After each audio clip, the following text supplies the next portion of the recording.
then realize it's only recently it occurred to me, this gentleman was preparing me to take over all these responsibilities. It's only recently, when I had a chance to sit, that it occurred to me that is what he had in mind. Because I have been so strong, I don't know where my strength comes from. But this morning, I almost lost it. I almost lost it, but I have a team of women with me. As I'm giving my tribute, please come forward. Muganda and the team, you know yourselves, just come and stand here. You will not talk. They have been praying for me. They have been singing for me. And today, usually it's them who insist. Wake up, we are going to pray. Today, I actually talked to them, approached them, and I said, ladies, can you pray? And they prayed. So, being is a very generous person. Every birthday, as you have heard in our family, was celebrated. Those younger days, I used to get jewelry for gifts, necklaces, chains, earrings. But as time went by, that changed to buying me phones. The latest iPhone, I'm not an iPhone person, I would go for Samsung. Until now, I'm still a Samsung. But to him, the iPhone was the phone because he felt he needed to give me the best. I will talk about his surgery.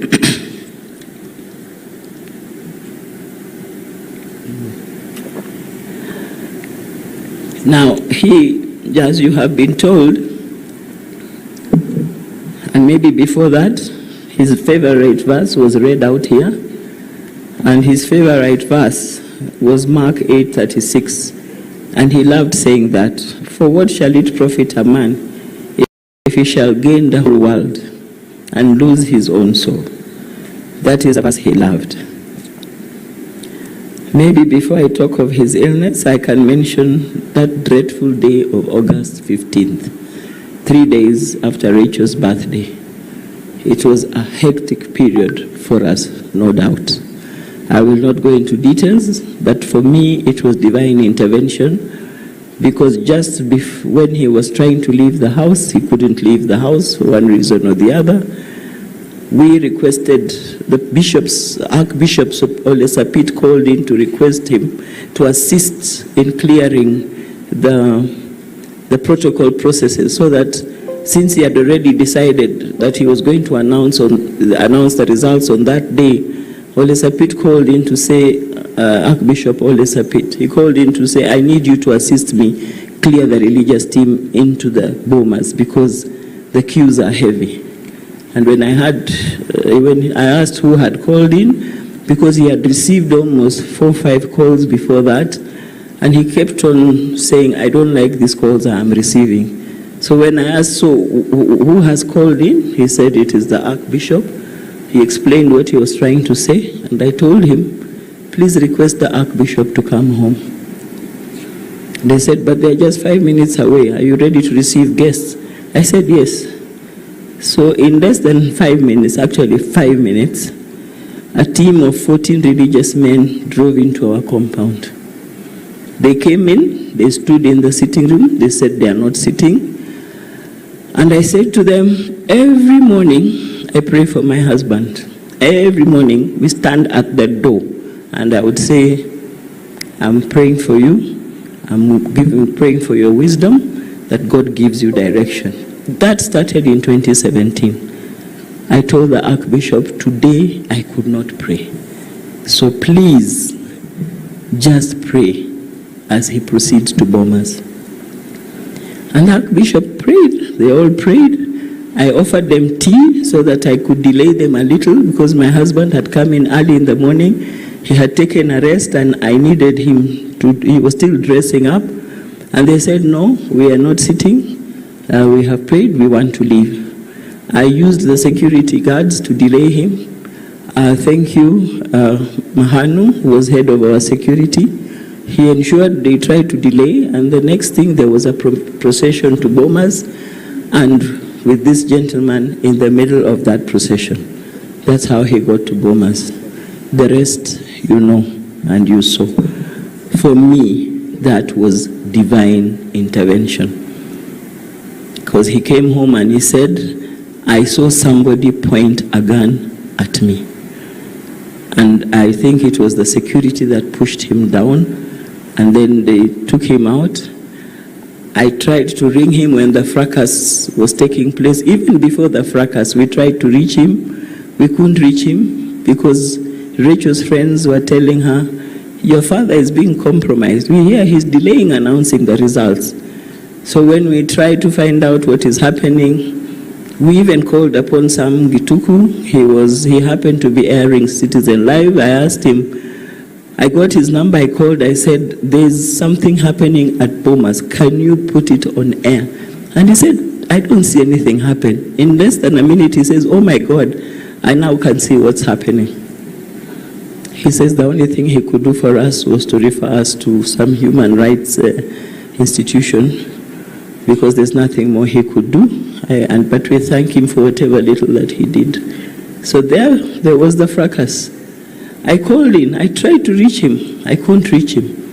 Eventually, I got the aide to take the phone to anybody who was around him. The nearest person he found was Bishop Oginde. And I asked him, is my father alive? That's my husband alive? That's all I need to know.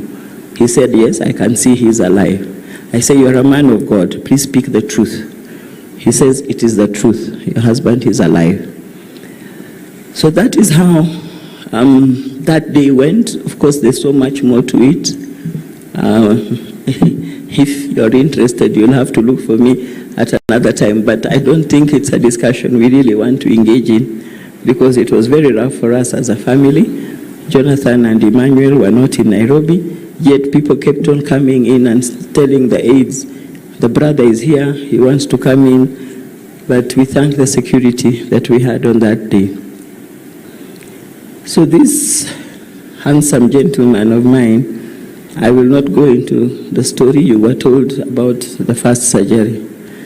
When that first surgery, the first diagnosis took place, there was discussion to have the surgery done in Nairobi. It was the doctors in Nairobi who had recommended that he could go to Germany. And they are the ones even who arranged for us, because they said, much as it can be done in Kenya, the problem is the equipment we have. The one in Germany is much better. So to fast forward, after his first surgery, his second surgery, then that's when he started becoming a bit weak.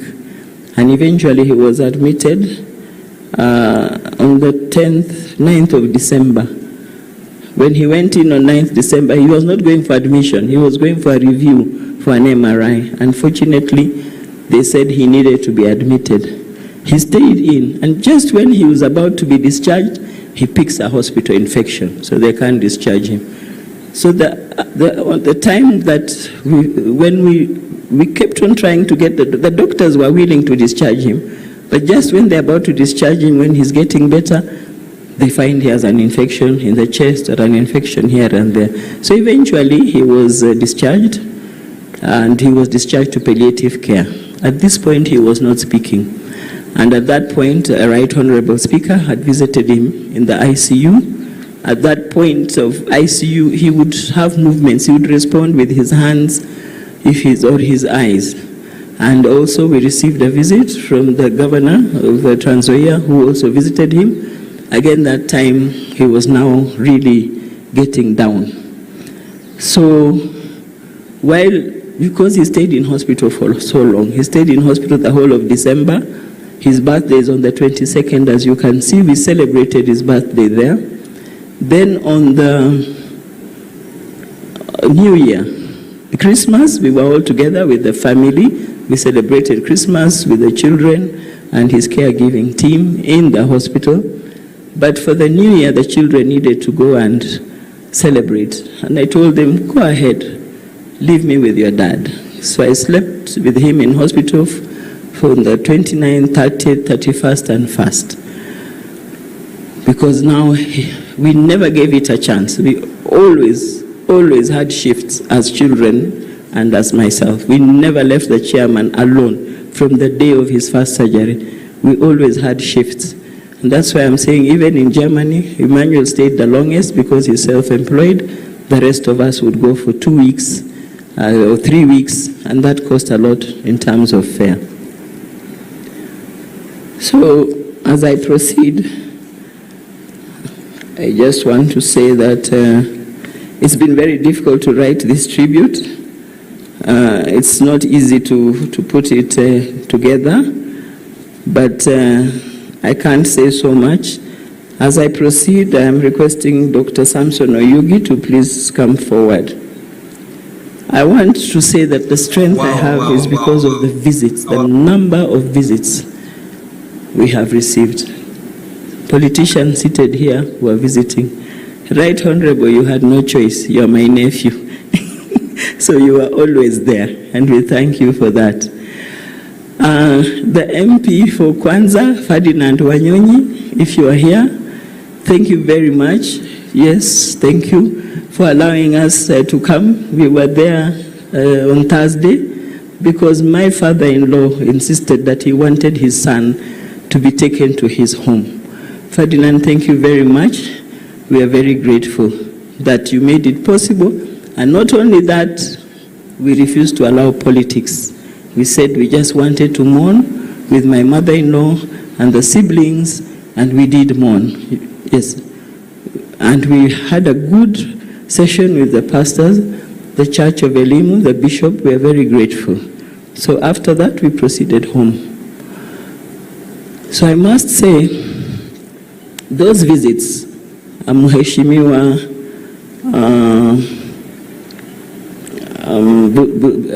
Busai, you were with us. You gave us a good reception. You've been with us.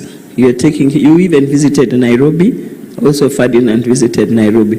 And many of you politicians came home. You came home, and I believed when religious people kept on saying, they would come and say, your husband, your father is going to give a testimony. He's going to give a testimony. He will recover from this illness and he'll give a testimony. Dr. Oyugi, you were one of the people who kept on saying, he will give a testimony. I think this is the testimony we're being talked about, because we were wondering, Rachel would ask, but if daddy is not talking, then how will he give the testimony? Let me tell you, that's what kept us driving, Your Excellency. That's what kept us going, because we were told he's going to give a testimony. Because of the position he had, we had to cut off many of our friends. We had to cut off